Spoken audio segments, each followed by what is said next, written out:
I had a scenario where we were in a floodplain. And so to offset some of the stress that comes with St. Louis and a floodplain, because it's not super common, we had an amendment where the seller was going to credit the buyer. So the buyer's agent had that listing agent credit a $10,000 credit specifically for flood insurance. And so it wasn't toward seller paid closing costs, prepays and points. It was specifically just for this flood insurance premium. So typically we can see that range in this area between $1,500, $3,000. Yeah, so $10,000 seems like a lot. It's leaving a lot of money on the table.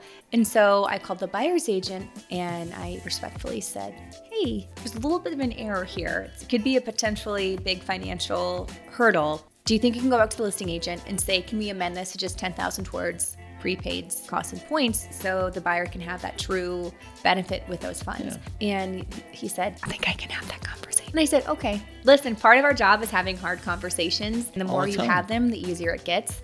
And so I called the listing agent and I went in there very positive and said, hey, we just need a quick correction. Instead of $10,000 towards this, we want it towards everything. Okay, so I'll help out with you. You send it over. This is what we need. And didn't really give him a lot of time to question it. And I didn't ask him to do it. I told him to do it. And I think if we hadn't envisioned it that way, then we would have been up a creek without a paddle. $7,000 light for our funds if we were able to make it happen.